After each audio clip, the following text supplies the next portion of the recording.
bagaimana langkah untuk menghadapi kebiasaan semacam ini kira-kira? Mungkin bisa dibantu jawab dari Kak Novi dulu, mungkin mau bantu jawab? Oke. Ya, ya memang ya kalau bekerja dari rumah tuh banyak yang cerita juga, jadi waktunya lebih panjang, pekerjaan juga lebih banyak juga pekerjaan domestik yang harus diselesaikan. Nah, mensiasatinya adalah tadi dengan disiplin. Yang pertama adalah bagi waktu makan, kemudian disiplin dengan waktu yang ditentukan. Tadi Dokter Nan kan sudah jelaskan juga tuh yang circadian rhythm ya, jadi memang waktu-waktu tertentu itu sudah di-set sedemikian rupa supaya balik juga untuk tubuh dan juga metabolismenya. Nah, sedikit tips mungkin supaya nggak kebablasan di awal-awal ya. Jadi mungkin kita bisa set alarm tuh, misalnya tadi jam 7 sampai 9 itu kan sarapan. Nah, tentukan tuh satu waktu tertentu, misalnya kita jam 7 sarapan. Kemudian nanti ada selingan di jam 10, makan siang di jam 12, cemilan lagi di jam 4 sore, kemudian makan malam di jam 7. Nah, supaya tidak terlewat, kita bisa tuh pasang alarm. Nah, nanti 2-3 hari atau mungkin setelah terbiasa, nanti tubuh akan punya alarm sendiri untuk bisa merasakan bahwa, oh lapar nih, sudah waktunya makan. Oke, pertanyaan berikutnya adalah, cemilan nih menjadi salah satu makanan favorit selama pandemi. Adakah tips ngemil yang sehat dan proporsional? Oh, cemilan. Oke. Cemilan itu memang banyak yang suka bablas ya, karena yang penting enak, karena yang penting gampang gitu kan. Sebenarnya kalau misalnya dalam ilmu gizi, kan kita ada pembagian makan pagi, siang, malam, dan snack itu berapa persen. Memang biasanya gini, kalau untuk snack itu 10-15% dari kebutuhannya kita. Tapi kebutuhan zat gizi kita beda-beda ya. Setiap orang berbeda karena punya tinggi badan yang berbeda, aktivitas yang berbeda, kalaupun tadi seperti yang Kak Albert bilang olahraga, berarti kebutuhan zat gizinya juga berbeda. Terus pilihan buahnya itu seperti pilihan menu snacknya itu seperti apa? Biasanya kalau kita ahli gizi, menyarankan lebih ke buah-buahan. Itu buah-buahan itu baik ya yang pertama. Kedua, boleh nggak sih saya makan yang manis? Sebenarnya nggak apa-apa, tapi tetap harus dibatasi. Nggak boleh berlebihan. Dan ketiga, apakah boleh saya minum yang manis atau misalnya makan yang gurih? Nggak apa-apa, tapi tetap pasti batasi. Cuman memang kalau ahli gizi memang lebih menyarankan untuk snackingnya itu buah-buahan. Gitu. Pertanyaannya ini mungkin lebih ke Kak Albert ya, karena ini berhubungan sama olahraga gitu. Bagi para orang tua, adakah rekomendasi olahraga atau aktivitas fisik yang mungkin bisa dilakukan sama anak di rumah agar mereka tuh nggak jenuh sama anak-anak? Gitu. Okay. For everybody who's maybe 50 years old, 50 tahun dan ke atas, the first thing they need to look into is actually mobility. Karena as you go older, you're not mobile and flexible, right? And it needs to be careful because, you know, if you go like dancing, for instance, and then you twist wrong, there's something that might get into. So low impact, low intensity exercise is great kalau udah tua. Tapi yang the first focus untuk everyone who's older is range of motion needs to be improved and the mobility. So, you know, yoga is great to kind of start it off with, or Pilates or something like that. And stretching, you know, stretching is good to play with. Now, if you want to, kalau mau olahraga with your kids or something like that, I recommend being in the pool is great because it's very low impact. You know, being inside the pool, just don't jump. Avoid ballistic exercise, we call it. Kaya, you know, even jogging, unless your body is ready for that. So start off slow, 15 minutes stretching, mobility, or yoga exercise. If you need to swim is good. And then from there, build your strength little by little. And then after that, you should be okay in 2 months or 3 months. Pertanyaannya adalah, di masa pandemi ini kan ternyata banyak meningkatkan jumlah penyakit lain, seperti gangguan telinga misalnya ya, akibat terlalu lama misalnya pakai headset atau earphone itu secara dalam waktu yang durasi cukup lama gitu. Kira-kira adakah tips atau saran tentang hal ini, Dok? Gitu, khususnya untuk mereka yang banyak bekerja dan membutuhkan musik gitu, misalnya biar nggak bosen gitu. Kira-kira ada tips nggak, Dok? Oke, langsung saya jawab, Kak Vera. Ya, jadi selama pandemi ini sebenarnya sangat saya temui banyak sekali penyakit-penyakit yang berhubungan dengan pendengaran karena akibat pemakaian headset, karena akibat pemakaian earphone. Kemudian ada lagi karena rinitis alergi, jadi dia pilek ya, karena pilek berada di ruangan yang sirkulasinya tidak baik, pemakaian masker dengan bahan yang tidak sesuai dengan dia.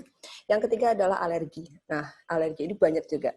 Nah, kali ini saya diberi kesempatan untuk menyampaikan mengenai earphone dan headphone ini tadi. Gimana sih, Dok, caranya biar kita boleh pakai earphone, headphone, tapi kita tetap sehat telinganya?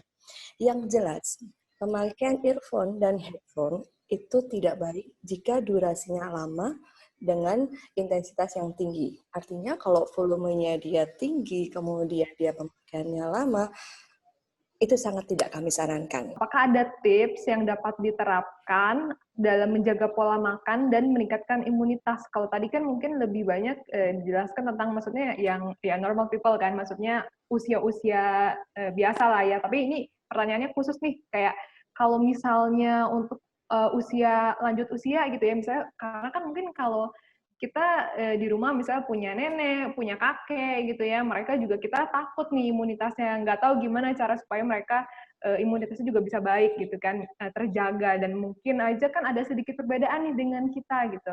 Nah, kira-kira ada tips nggak dari kakak-kakak semua tentang hal ini? Dari dulu nih. Boleh Kak, siapa dulu, boleh silakan. Siapa dulu nih? Ya, kalau Olivia dulu deh, kalau nggak Olivia silakan. Oke. Dari aku dulu ya. Sebenarnya gini, kalau misalnya zat gizi tertentu untuk orang tua, apakah ada? Sebetulnya sama aja. Cuma mungkin jumlahnya memang berbeda. Jadi kita punya standar, itu ada namanya angka kecukupan gizi. Itu setiap 5 tahun sekali negara kita itu selalu update. Itu ada per usia, gitu kan. Untuk vitamin C berapa miligram, untuk misalnya zinc-nya berapa miligram. Jadi sebenarnya basicnya sama seperti makanan kita, cuma mungkin lihat dari beberapa kondisi atau mungkin riwayat. Kayak misalnya mungkin punya penyakit gula. Berarti kita sesuaikan aja, nggak boleh makan yang manis-manis gitu kan. Yang pertama selain meningkatkan kadar gula darahnya juga, tadi kan dijelaskan juga kalau konsumsi makanan manis yang berlebihan juga kan menurunkan kinerja dari sel darah putih kita gitu kan. Jadi mungkin dikurangin, karena biasanya orang tua senang minum teh manis, ya kan. Jadi mungkin yang harus dibatasi, itu yang pertama. Kedua, lihat kondisi fisiknya, gigi-giginya masih oke nggak? Kadang-kadang ini nggak terlalu terperhatikan oleh orang banyak. Mungkin makanannya bisa lebih lembutkan, tapi dengan makanan yang lebih beragam juga. Jadi baik juga gini, karena orang tuanya mungkin giginya sudah tidak lengkap, ya udah deh bubur aja sama ayam sama kecap, udah gitu kan. Nggak ada sayurnya, nggak ada buahnya, jadi mungkin memang kita harus lebih variatif. Misalnya, oke, makan bubur atau misalnya makan nasi tim, lauk-lauknya bisa apa aja loh sebetulnya, cuma mungkin dibentuk pelade atau mungkin dicincang lebih lembut, sayurannya pun mungkin dicincang juga, buahnya mungkin bisa juga yang lembut atau misalnya di jus gitu sih. Jadi basically makanan sumbernya sama, tapi lihat dari latar belakang ataupun riwayat-riwayat dari orang tua tersebut. Oke, nah pertanyaannya adalah, apakah aman untuk berolahraga di luar rumah? Mungkin kan karena kalau di sekarang ini orang mulai jenuh ya olahraga di dalam rumah. Oh ya udah mau olahraga di luar nih. Tapi kira-kira aman nggak Kak? Dan kira-kira ada nggak rekomendasi olahraga seperti apa yang bisa dilakukan di luar tapi bisa tetap aman gitu? Okay, well, I think the reason kita quarantine adalah spacing, right? Kita perlu ada space from other people. So if you can bisa find a place where you're just by yourself to train, you should be okay. All kind of exercise, you just do it, dilakukan sendiri atau enough spacing dari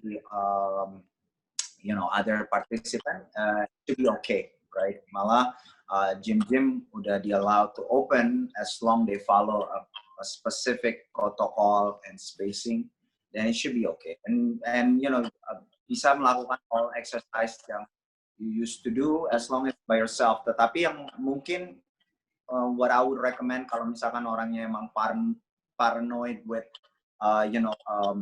being outside is you could, try to find a place in the backyard or something. Try to be careful about playing that will share equipment. Kayak misalkan basketball and stuff, that's something yang I would not recommend kalau orangnya conscious about that. But any exercise you do kayak running around your neighborhood, kalau you have enough opportunity, you should be okay. Jadi pertanyaannya ada, tahu ber-AC tidak baik buat tubuh. Jadi kalau misalnya di lingkungan atau misalnya di ruangan ber-AC. Yeah. Preferably no. Saya sih a big fan of working out tanpa AC ya. Karena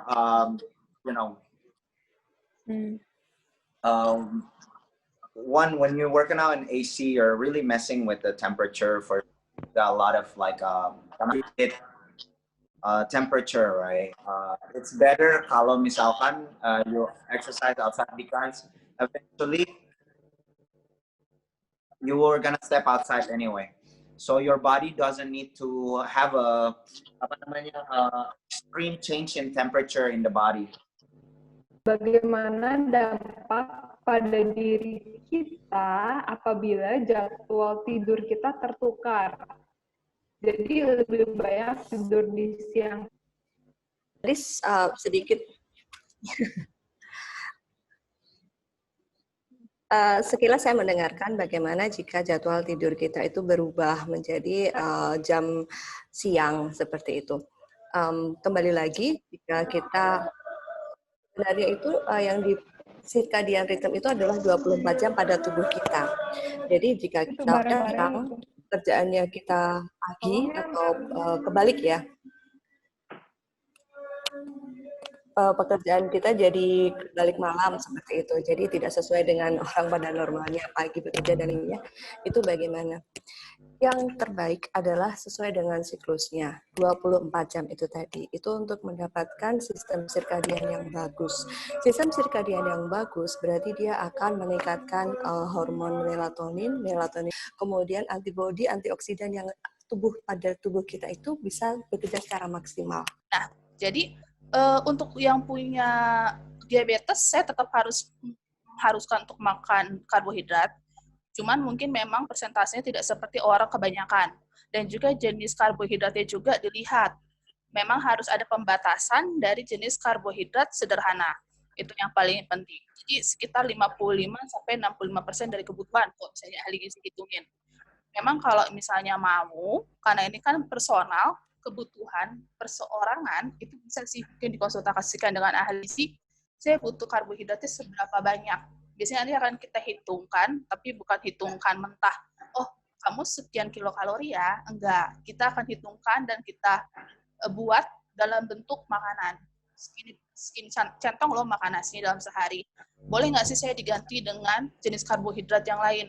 Boleh. Seberapa banyak? Mungkin kentang misalnya, sekian gram. Itu bisa.